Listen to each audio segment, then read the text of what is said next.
Now there's a thing you haven't seen waving in front of the camera in a while. Looks like a Historia de la Música Rock de King Gizzard y el Wizard Lizard. TPOS number 201. It's an interesting little object. You can see it's kind of in a box. Maybe it's upside down, maybe it's right side up. It's kind of hard to tell when you're on the internet, when you're using a camera mounted on a tripod and you've only got one good hand. Ooh, look at the swelling on that. Look at the swelling and discoloration on that. I hope you guys aren't squeamish. I hope I'm not squeamish. God, I haven't really seen it that up close and personal yet. Well, enough fall de rol. Let's drop the curtain and reveal the man behind it. It's me, Malcolm Tent, bringing you the latest episode, and I got to do this very carefully, of Tent Talks Tunes. Got to go gentle on this thing. Glenn Campbell sang about being gentle on my mind. I got to be gentle on my mitt. This thing, even though it's encased in a very solid, probably under normal circumstances unbreakable sort of space-age polymer, I got to be very careful with this. This is the infamous hand in question. If you guys have been following social media, you will know that I went under the knife almost exactly 2 weeks ago. In fact, tomorrow will be 2 weeks to the day. That old man Tent here had to lay down on a very comfortable reclining couch, actually, and stick his arm out like so, and have some IVs put into his various veins and arteries and capillaries and whatnot. Count to 10 backwards, and all of a sudden wake up 3 or 4 hours later with my hand in quite a different condition than it was before I started counting backwards from 10. I don't think I even made it to 9. I think I started at 10 and that was it. It was done. So yeah, 2 weeks this folderol's been going on. But before I go on, let's pick up the old monitor here. And I've actually gotten good enough to where I can hold the phone with this hand. That's pretty good. That's like a major development in my life. And I can scroll with my thumb. This is really important. You guys are seeing actual genuine progress before your very eyes. Let's see who's in there. Hey, John the Baptist from Wilmington, North Carolina says, "Damn, what a reveal." You are right. Hello, Ray, down there in D.C. Jeanette on the shoreline. Mr. Gelman out there in Tucson, Arizona. And some of the, as the machine says, others who are watching with me but won't tell me who you are. Represent, man. I want to see who you people are. I want to see who's tuned in and looking at this 1.5-armed wonder here on, actually, that hurts more, Tent Talks Tunes. Yes. Who's watching? Who's there? My inquiring mind wants to know.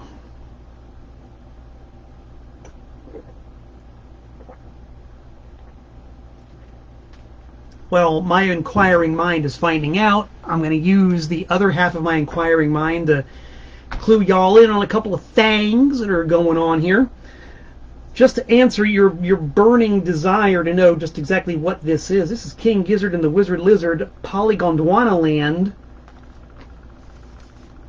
on TPOS. But what is it in this fancy box? It's about the size of a CD. This is actually, check this out, kids. I could normally do this with just 2 fingers, but it's a little bit slower now. This is a reel-to-reel tape. A reel-to-reel tape. Yes, I do all kinds of stuff. People say, "Tent, you old curmudgeon, how do you stay busy all day every day?" Well, I stay busy all day every day by doing things like making reel-to-reel tapes of bands like King Gizzard and the Wizard Lizard, and frustrated singer-songwriters like Charles Manson, and the band I'm in, the almighty Antiseen. I have not one, but two King Gizzard and the Lizard Wizard 8 reel-to-reel tapes I have created. These things are a lot of fun to make. They're a giant pain in the tuchus, but they are a lot of fun. As you can see, this one actually has the TPOS label on it. I gotta do the other one. I will eventually. King Gizzard and the Lizard Wizard, I don't know if they're exactly the hot topic that they were a couple of years ago, but they're still pretty big. You got the 5-inch version and the 7-inch version of the Polygon Dwanaland reel. The reason I'm showing you this, here, and check this out, this is a brand new custom TPOS label I came up with. How do you like them apples? That's graphic design, kids. I'm showing you this because every single week, you know, I make a great big deal of going on Tent Talks Tunes and inviting everybody's attention to the Discogs and the eBay and the Bandcamp and my fabulous TPOS web stores. I've actually had the Discogs store down since I got my wrist operated on, because everything I do is very labor intensive. Like, you take a look at this, the artwork is on a sticker that I have to cut out of a sheet of sticker paper with scissors, the infamous Million Mile scissors, and stick onto the outside of the box. The label that went onto the reel, I have to put it on there myself. And I do that with all the cassettes I make, all the CDs I make, most of them anyway. It's all done by me. So with only 1.5 hands at my disposal, I had to actually take down the store. So, and I've had inquiries. People have said, Malcolm Tent, where's the Discogs store? It's temporarily in limbo. Temporarily in limbo, but it will be back as soon as I'm able to pack and ship without too much pain, and I'm able to assemble these little analog wonders without too much pain. The Discogs store will be back up and running. The eBay store is still up. Excuse me, because almost everything I have on the eBay store is vinyl. G.G. Allin records, Charles Manson records, Reverend Jim Jones albums, Malpractice singles, Tiny Tim records, you know, whatever I've got on TPOS as vinyl is on eBay. So that stuff is pretty painless. I can pack and ship that fairly easily, and it doesn't really require any work in the manual dexterity department. So eBay is up, Bandcamp is up, Discogs, it will be up soon. Soy promesa. Not soy promesa, yo promesa. Promeso! I forgot my Spanish conjugation. Sorry, guys. But anyway, that's what's going on, and that's my excuse for it going on.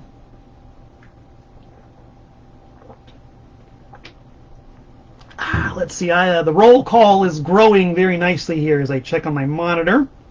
Neil from Buffalo says, hi, Twisted Wrister. Good one, Neil.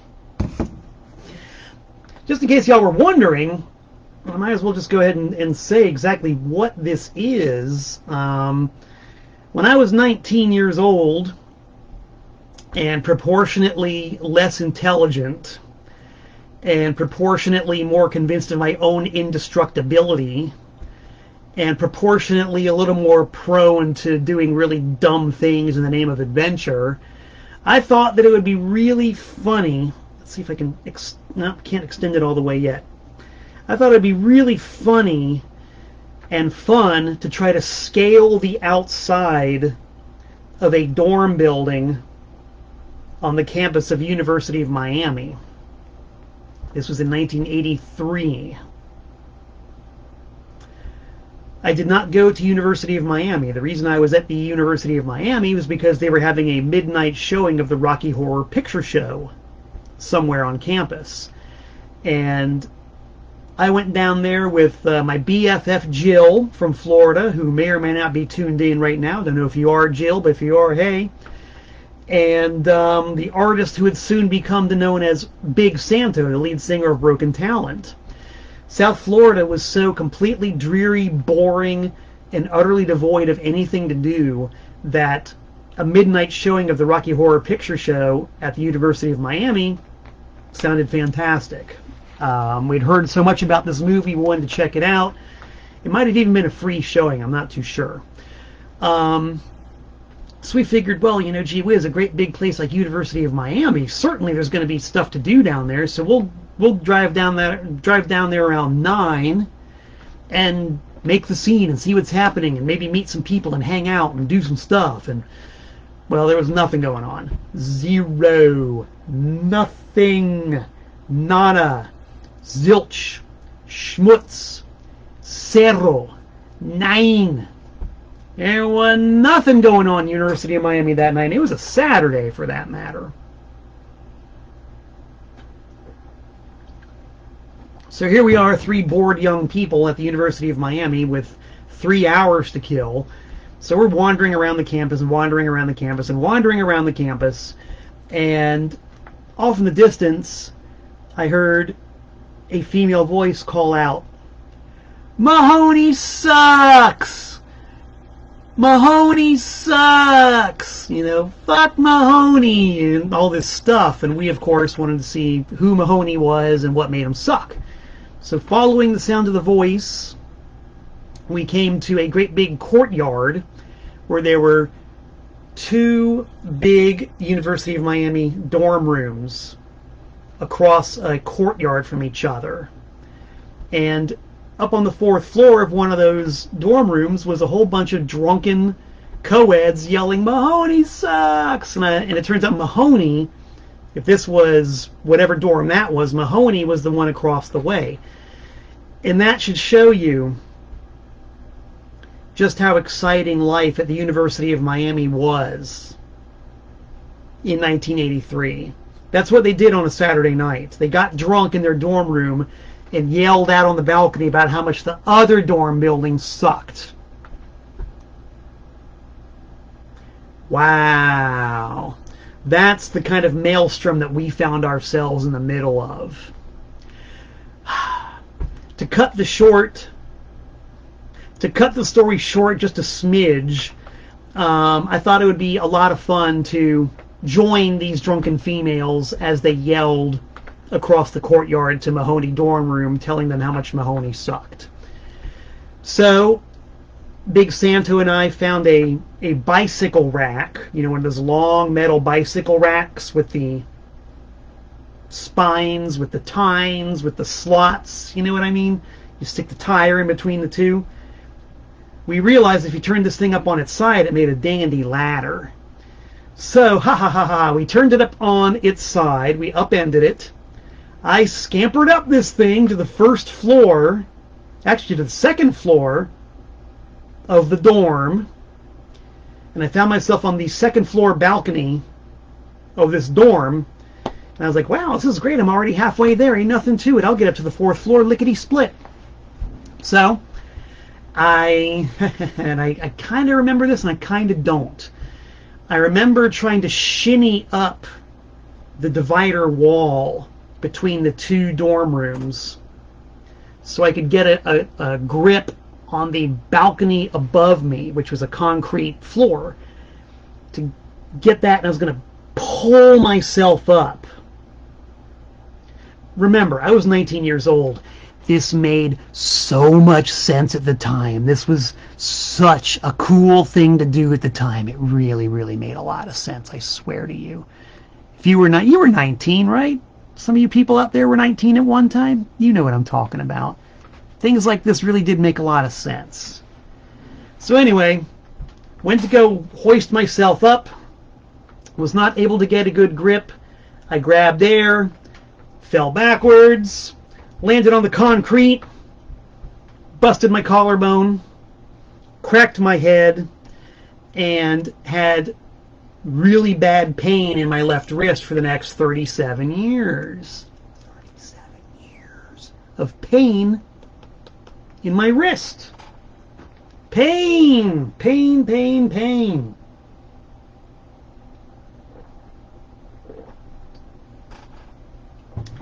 And, this happened when I was young and dumb, and I just kind of stayed that way when it came to my wrist. As far as I was concerned, it didn't affect my ability to play.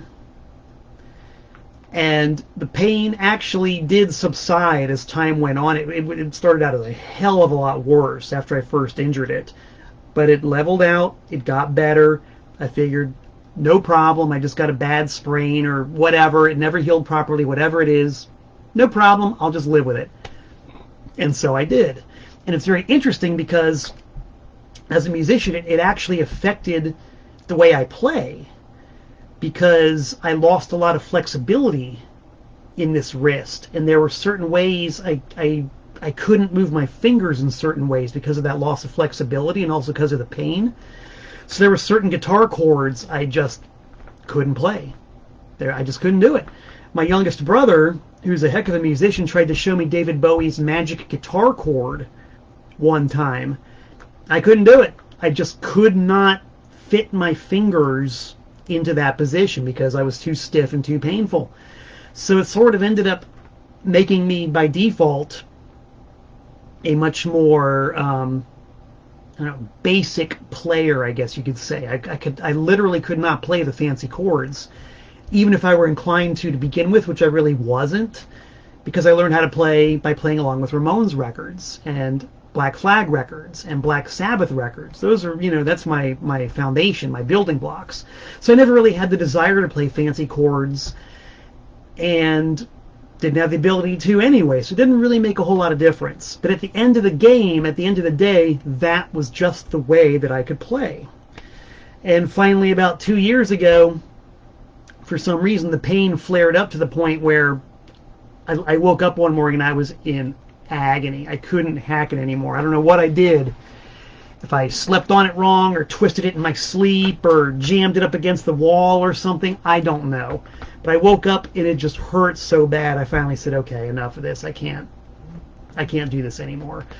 So I made an appointment, got an x-ray, and lo and behold, it turns out that I had broken my wrist that fateful day in late 1983. I'd broken it, and nobody knew. The doctors didn't catch it, and it never even occurred to me to have it x-rayed or looked at, because I could live with it, because the pain was not that bad. It made a lot of sense at the time. It really did. And it just continued to. I'm not proud. Let's see who's tuned in right now. Who can relate to the pain I'm feeling? Ray Brennan wants to know about how much the reels are. Ray, I'll talk to you later.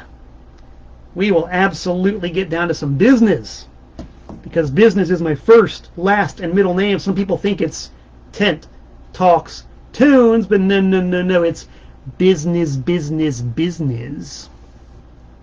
Anyway, it was broken. I got it operated on. Now it's fixed. And it hurts like a mofo, but at least it's getting better.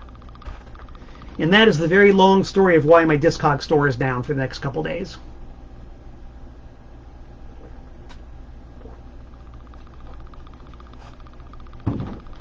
Now, since I've just sort of been doing nothing but eating, napping, and kind of puttering around the house, the mailbox was full when I finally got there the other day. I even had a couple of things delivered to my home, because big boxes are very difficult to schlep with a paw like this. So I got a lot of stuff to talk about here, and a lot of it, as usual, is relating to other things that are cool, and they're cool in their own right. And it means we're going to do a lot of talking about tunes. So let's get right down to it, shall we? Well, the first thing is something that's not going out. It's not coming in. It's actually going out. I'm not going to say too much about this just yet. I'm going to say that once upon a time there was a CD that looked like this. Profanatica. America's first ever black metal band, Profanatica, from New York State of all places. What's going out? All I'm going to say is it's got to do with this exact release, and the catalog number is TPOS number 176. Full-length LP. You heard it here first. If you're a black metallian, start saving your shekels, because it's going to be a good one. Incoming, well, gee whiz, you know me and my love for print media, for actual hard copies of things on paper with ink and photos. Love it, love it, love it. So, it was an absolute thrill to get the latest issue of the Bridge and Tunnel Crowd magazine. Yay, from New Haven. I love me some Bridge and Tunnel Crowd. This is a fun magazine. These guys are very angry. They're quite pissed off, but they're very eccentric about it, and they're, believe it or not, kind of whimsical about it. One of their long-running themes is the endless battle between Yale University and the citizenry of New Haven, Connecticut. And they've printed some really good articles about the history of that conflict. And I never knew that the citizens of New Haven at one time got a cannon and aimed it square at Yale University and threatened to blow it up if the students at Yale didn't start behaving themselves. That's proactive. I don't think they could get away with that these days, but in the 19th century, that's how they took care of business down there in the Ninth Square. That's a thing. So yes, history that you're not going to hear about otherwise, with a very skewed point of view. If you're a New Havenite, I think you should check out the Bridge and Tunnel Crowd. I love it. I'm not a compensated endorser. It's just something I enjoy reading an awful lot. Something else that came in the mail, and this ventures into the realm of the mysterious and the enigmatic. I'm not going to reveal too much about this one just yet. But I will say that it is a compact disc. It has a TPOS catalog number 246. TPOS catalog number 246. And it relates in some ways to a dream that I never even knew I had. I didn't even know I had a dream when I was 15 years old. Today's date is August 3rd, 2022. 42 years ago today was August 3rd, 1980.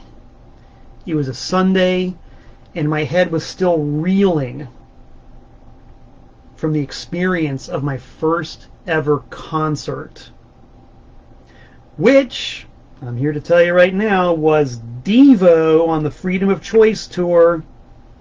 Boy howdy, I was already a big Devo fan. I bought their first album when it first came out, and Freedom of Choice.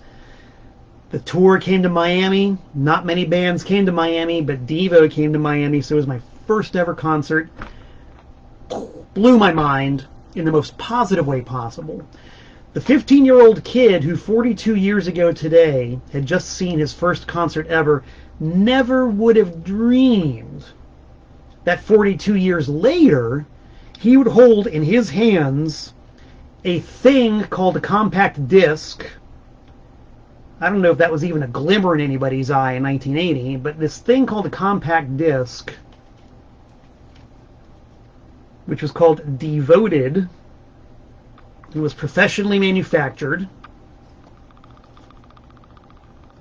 that this thing was going to be given out at the next devotional Devo fan convention in Cleveland, Ohio, which is happening. You think I'd have the date memorized by now, wouldn't you? Where's my calendar? Where's my calendar? We do a lot of calendar checking here on Tent Talks Tunes, and I have misplaced my calendar. Ah, there it is. The date of the devotional, September 16th and 17th. September 16th and September 17th in Cleveland, Ohio at the Beachland Ballroom at the Devotional Fan Gathering. These will be handed out. TPOS number 246. The only way to get it is if you are an attendee at the devotional. How does this relate to a dream that I never had come true? Well, 6 songs on here, all by Devo. A few of them feature me, and a few of them feature 3, count them, 3 members of Devo, and a couple of them feature me playing with 1 or 2 members of Devo. I never even thought it was possible for such a thing to happen when I was 15 years old at the Guzman Cultural Center in downtown Miami. I never even conceived of such a thing. That's why I couldn't really say it was a dream come true, because I didn't even have the dream. It just wasn't a dream that one could have. It happened. Come to devotional, September 16th. Make sure you're early enough in line to get you one. Here's the mailing address in case you was wondering. P.O. Box 3626, Newtown, Connecticut, 06470. That's me. That's where I receive my stuff. This is a fresh unboxing. This box is still sealed. If you guys watched Jeff Clayton do Break On Through yesterday on the Antiseen official Facebook page, then you know what this is, because he did the exact same thing yesterday. That's why the internet is so much fun. You can get this weird sense of deja vu, usually within 24 hours. It's really fun. But yeah, I got this in the mail. I know what it is, but you don't know what it is. You're going to find out. And I've never seen this, so this is kind of like the mutual thrill of discovery. So let's get down with this. Let's reach over to the aforementioned Million Mile scissors. These scissors have easily 1,000,000 miles on them because they cut everything. Every single cassette insert, every single CD insert, every single mailing label, it all gets cut with these scissors. I know I've put 1,000,000 miles on these things by now. It also makes a very handy box cutter. So let's open this box. And by the way, just in case you're wondering, this is from a gentleman named Jeff Williams in Concord, North Carolina. Not Concord. That's the way they say it around here. In Concord, they say it Concord. Make sure you say it right, or they'll know you're not from around there. Took me a while to learn that one. It's kind of hairy for a minute, but I learned it. So Jeff Williams, aka Biggie Stardust, is the main man behind a really cool North Carolina punk rock and roll group called Stop Talking, and what do you know, there it is. Their brand new full-length album, Consequences Can Be a MF.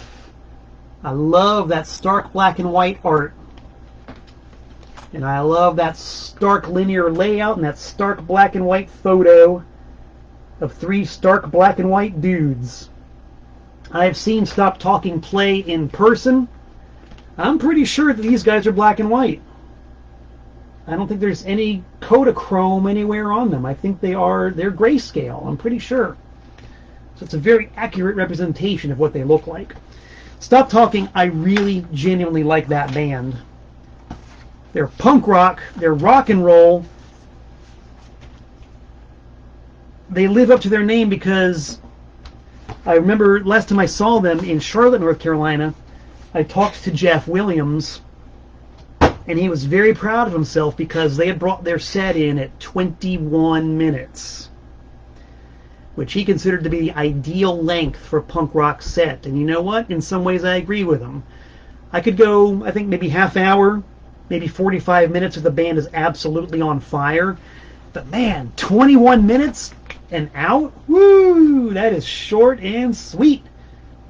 Leave the people wanting more, baby. Don't wear them out. Don't bore them. Don't tire them to death. Leave them wanting more. And Stop Talking truly grasped the concept. So thank you, Jeff, for the Stop Talking record. Jeff, in his label, this is where I need the reminder. I got to pick the prop up again where I just callously flung it. Scatboy Records also released my very favorite album by Rancid Vat. The most misanthropic band who ever existed, Rancid Vat. They have an album called Radio Rampage. It's all songs about professional wrestling and how disgusting the human race is. And it's from the Philadelphia lineup of Rancid Bat, featuring the Cosmic Commander of Wrestling on lead vocals, Eric Perfect on drums, Marla V on guitar, and actually I think Marla V played bass on that one, and the Whiskey Rebel, Phil Irwin, on guitar. Man, what a lineup. Rancid Bat are still going at it to this day. They're still misanthropic. They still kick ass. They are still not to be missed. Love that band. But that one album in particular, Radio Rampage, just sort of crystallized a moment in history. That's when I knew the band the best. That's when I was friendliest with them, in touch with them the most. And so to me, that is like where it's at. So check it out. My recommendation to you.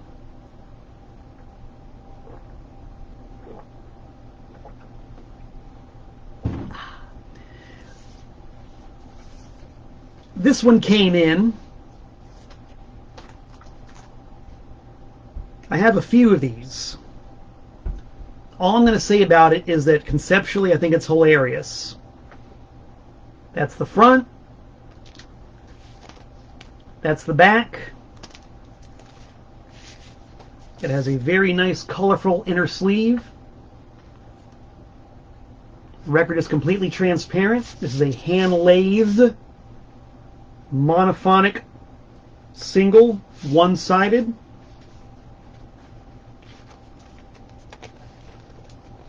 Who's on it, you might ask? It's a split single between Charles Manson and the Beach Boys. That's all I'm going to say for now. What else did we get in the mail? Well, this is a thing I recently made the acquaintance of a dude named Scott Corkern. I hope I pronounced his name right. Yes, Scott Corkern. Scott, if I mispronounced it and you're watching it, please feel free to leave a comment with a correct phonetic pronunciation of your name. Scott Corkern is a dude who I met via another dude named Michael Board. And if any of you folks out there are readers of Maximum Rock and Roll, you know who Michael Board is. Michael Board, in case you didn't know, was a long-time columnist for Maximum Rock and Roll, and he always presented the opposition viewpoint.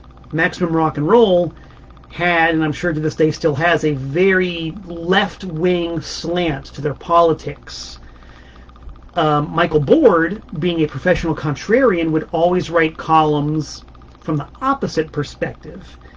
And his stuff was very funny, and of course always pissed people off, always caused a ruckus, always caused a controversy, and of course that was the whole point. He got the conversation stirring, he got it flowing, you know. To me, that's the entire reason for doing something like that. If you're going to be a professional contrarian, get the conversation flowing, get the dialogue going. That's what it's all about. So Michael Board, absolute master of that. He was in a band called Artless for a very long time. He put out a compilation album called You'll Hate This Record, featuring lots of contrarians, one of whom, of course, was G.G. Allin. And Michael Board is on Facebook, and I contacted him because I wanted some information about a G.G. release that I'm working on right now. And he couldn't help me, but he put me in touch with this guy, Scott, who's actually doing it's not exactly this note for note, but a similar product, a comic book / graphic novel about the life of G.G. Allin. Full color, and once again, this is my love of print media, full color, honest to gosh, comic book that he drew and wrote using interviews with a lot of people who were involved in the G.G. story. And by talking to him, I really learned some really cool stuff. Scott was in a band called the Spo It from the 90s, who had a pretty good moment of infamy by appearing on the Jerry Springer Show. Yes, the Jerry Springer Show, as exponents of shock rock. And it turns out that Scott was he acted in the role of producer for the Jerry Springer Show for a while.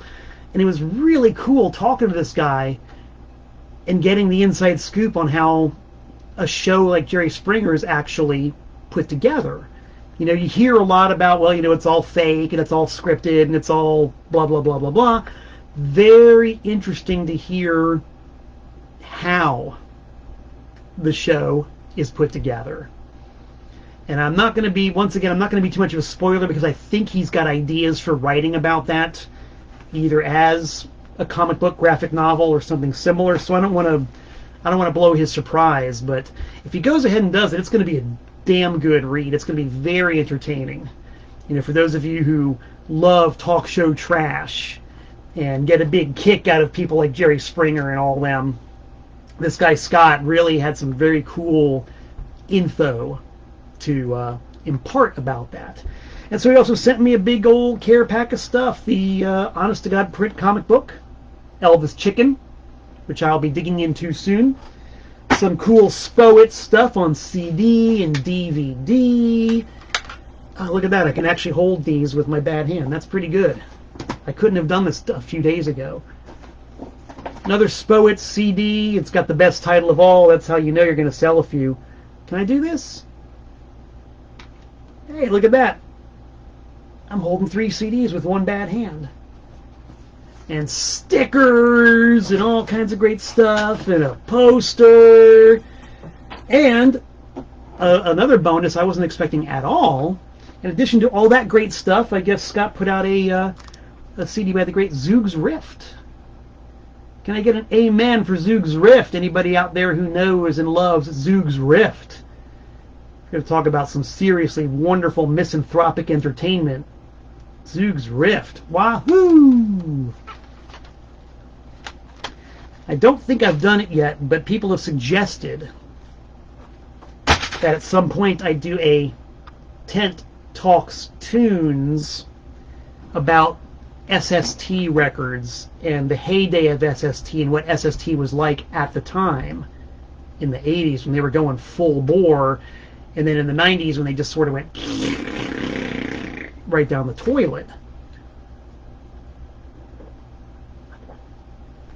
I was both a fan and in the business for most of that story, so I've got some pretty good insight on SST and some very strong opinions about SST. So what do you think? Should I do a Tent Talks Tunes on SST, which would be TTT on SST? I think I should. I think I will. My monitor appears to have frozen up. I'm going to hit the refresh button real quick.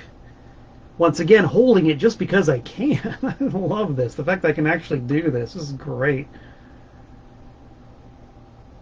Yeah, it's mildly frozen up. Whatever. I'll look at it later. Anyway, thank you, Scott, for sending me all that great stuff. The Spo Its and Zoogz Rift and the graphic novel and the comic book. Can't wait to see what you come up with next. And yes, I got a big box of stuff I'm going to be sending you in return. Quid pro quo. As I receive, I like to give. So yeah, I got a package winging its way to you soon. Now, something else that came through, I got, as I mentioned, I had a couple of boxes delivered to my front door because trying to grab great big boxes and move them from the post office to the home was going to be kind of problematic. So I had them delivered to the home, thinking, wishing, hoping, praying that they would deliver them by my front door. No, they delivered them out in the driveway, which meant I had to schlep them anyway. I had to hump them into the house with one good arm anyway.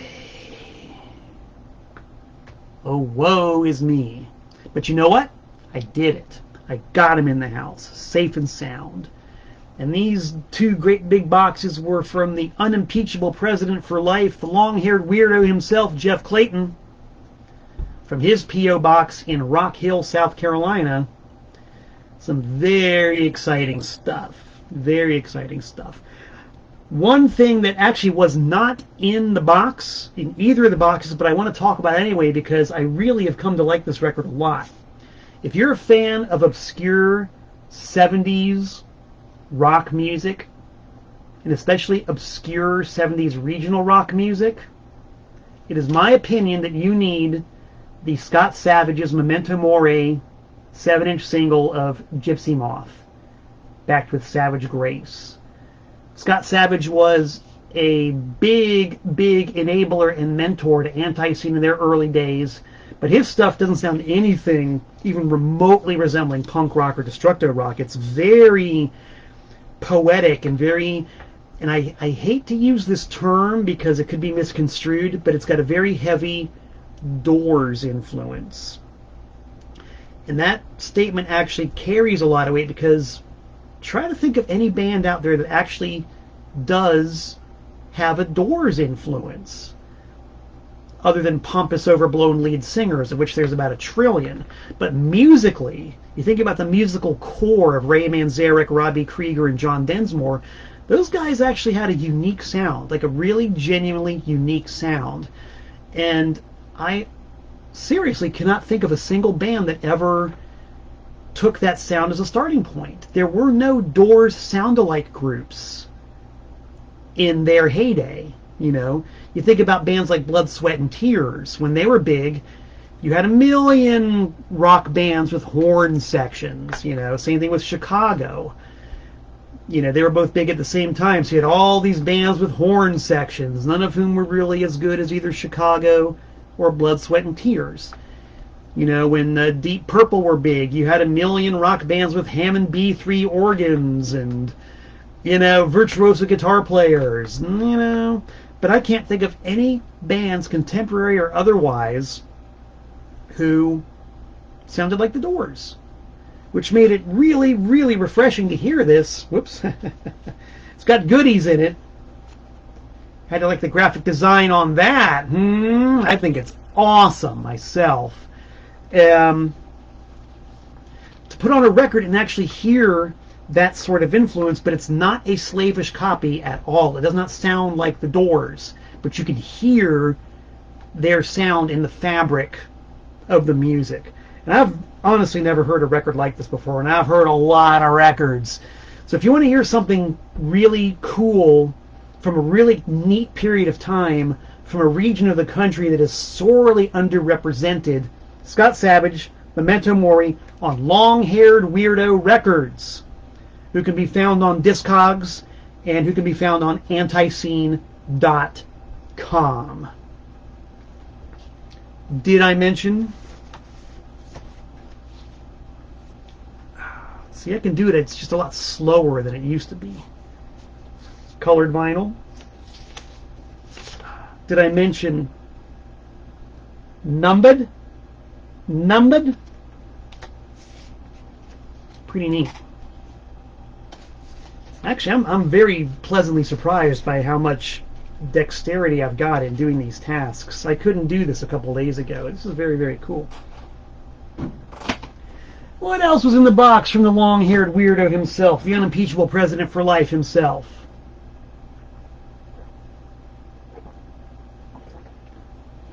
Well, if you're a record collector, geek, freak, nerd like myself, and you love getting all the different variations and variants of things, if you're like me, your eyes will light up when you see the brand new Spanish pressing of the G.G. Allin and Antiseen LP, pressed in Spain. How's that for esoteric? On the Bang Records label. Low res, I know, but I'm sure you can make it out. Brand new front cover art. Brand new back cover art. Pressed in Spain. Factory sealed. I haven't cracked it open yet, and I don't know if I'm gonna. Because I'm just that much of a collector. You know, I firmly believe that records are made to be played and to be felt and listened to and heard, but sometimes you gotta leave them sealed. This just looks so good sealed. And I've got a couple of open copies of other pressings of this, so I might leave this one sealed. But that's pretty neat, man. Variations and variants. This is on Antiseen.com. And of course, you know, gang, it's all about the self-service. It's all about looking after... That's about all I can do for that one. Looking out for number one, baby. If it's a thrill to open up a box and find a collectible variant on a record, and to see the beautiful, fresh, factory-sealed shrink wrap on it, it's a doubly, triply, quadruply, exponentially greater thrill to find a brand new pressing of a record that you, of course being me, are on. Here it is, gang. Live from Quarantine, Volume 1. The first pressing of the thing sold out so quickly that it practically never even came out. This thing was in and out just like that. So the repress now is available. First pressing was on colored and had a DVD. This pressing is on black and comes with a poster. Now, I haven't seen the poster yet. What do you say we take a look at this? How about a hard reveal of a sealed copy of Live from Quarantine? This is my personal thrill discovery along with yours.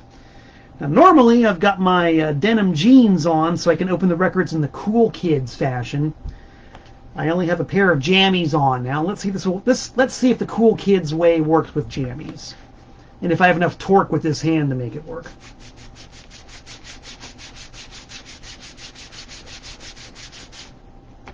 It worked. That's the cool kid way of opening a sealed record. I forget who taught me that, but thank you, whoever you were, /R. There it is. The seal is broken. The record's coming out. Very classy black inner sleeve with the black PVC label protector. This is on TKO Records, man. Class all the way. Black vinyl, as promised, with the custom TKO Antiseen labels, sort of reminiscent of the old Liberty Records, or the late period Imperial Records, or maybe even versions of the White Whale label from the 60s. Great design. It's kind of like a, it's hard to do, but I just did it. Sort of like an inversion, sort of, kind of the Motown label design. We record nerds pay a lot of attention to stuff like this. Got your yellow and black attack.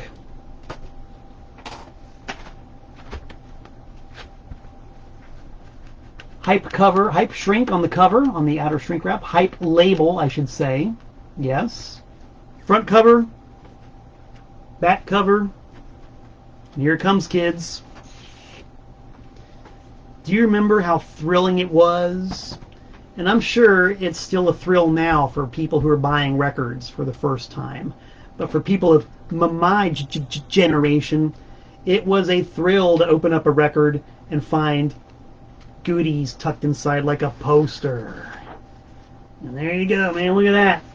Full color action shot of the almighty Antiseen taken immediately after the broadcast was over. Full color poster, kids. That's class. That is class. Woo! You can tell those guys are all wound up. See, this is one of several career highlights I've had with Antiseen. You know, the title, Live from Quarantine, is completely accurate. It is exactly what it is.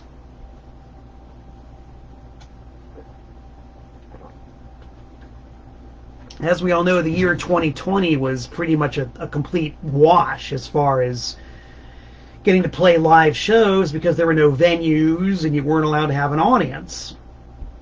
So as a working band, that's a problem. That's a big problem. But if you're a proactive working band like Antiseen, you say, F that, we're going to create a workaround. So we built a studio environment in our practice space, We hired a film crew, a sound crew, a lighting guy, and completely within the limits of acceptability and safety at that time, we had a show with no audience. But we did the full-blown thing, man, and broadcast it live on Facebook.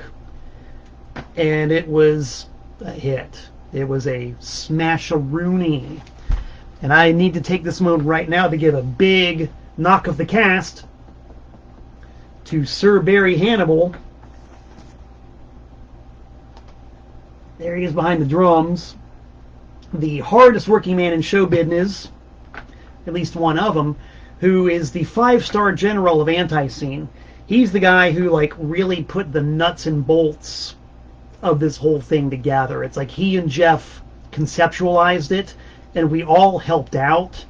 But as far as being the glue of it, Sir Barry, man, he's the one who like had the entire execution of the stage setup that we made. You know, he did a lot of the physical grunt labor. Like I said, we all chipped in, and everybody had ideas, and everybody had ideas. And of course, nothing happens under this band's name unless it gets the approval of the unimpeachable president himself. But I really got to give a big salute to Barry for working like a dog to make it happen and to have it come out as well as it did. And Thrill City, man, when we got together as a band, when everything was all done, we went over to Sir Barry's house and watched a rerun of the broadcast with the comments enabled. It was great. It was just like watching it live, and we got to see everybody reacting and marking out and geeking out and having fun. It looked good, it sounded good, and now it's immortalized on vinyl. So big old career highlight for myself.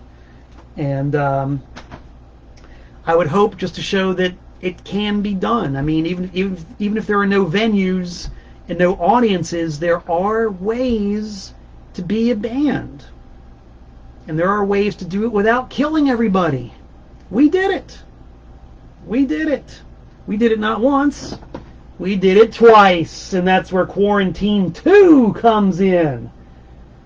The Quarantine 1, which was done during the summertime, was such a hit that we did a Halloween version in October. Look at that. That is a live action shot while the broadcast was going on. And we played a unique set on this one, all sort of like spooky, creepy, Halloween sort of themed songs. And the stage setup and everything. Quarantine 2. I cracked this one open yesterday. This one's an open copy, but imagine my absolute delight when I opened it up and once again found something inside. Not even a poster, but on the front, on the back, and oh my stars and garters, you open it up, it's a booklet. Now, how many of you people out there recognize anything about the layout of this booklet? I'm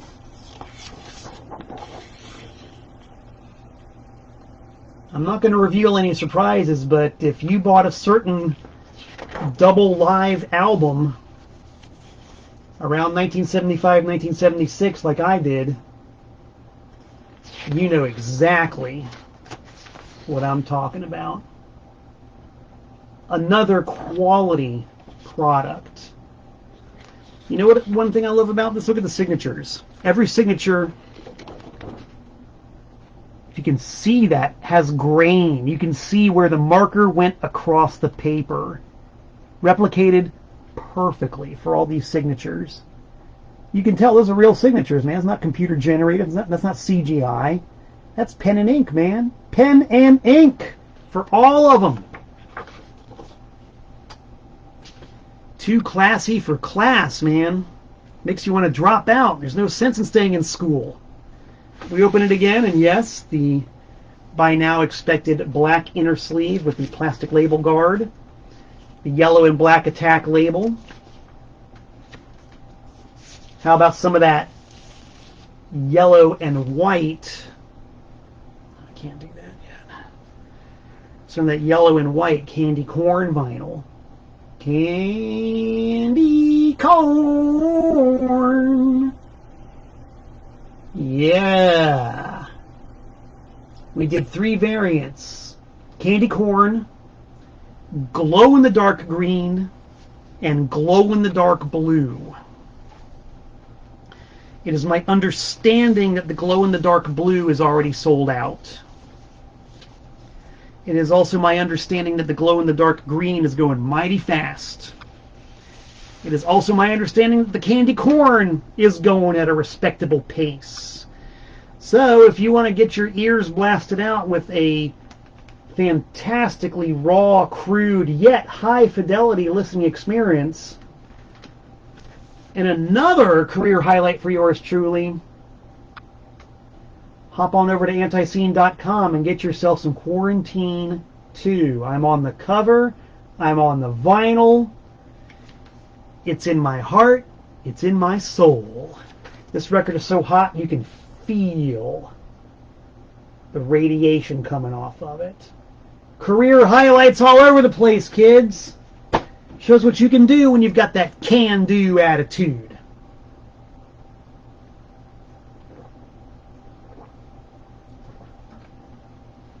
I'm going to wrap up with one last thing that came in the mail from the unimpeachable Prez, the heel Prez himself. And this is, again, another thing looking forward to the future.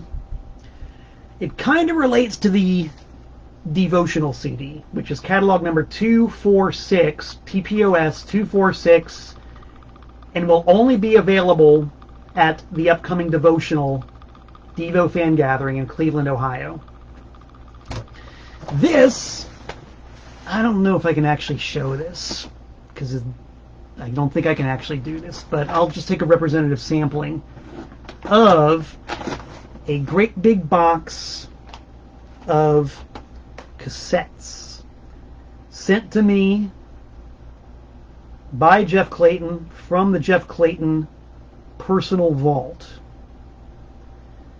And all I'm going to say is that I've already begun the process of slogging through all these tapes, digitizing them, because that's something else I do, is digitization. Digitizing them for a product with the catalog number TPOS 250. That's number 250. 250.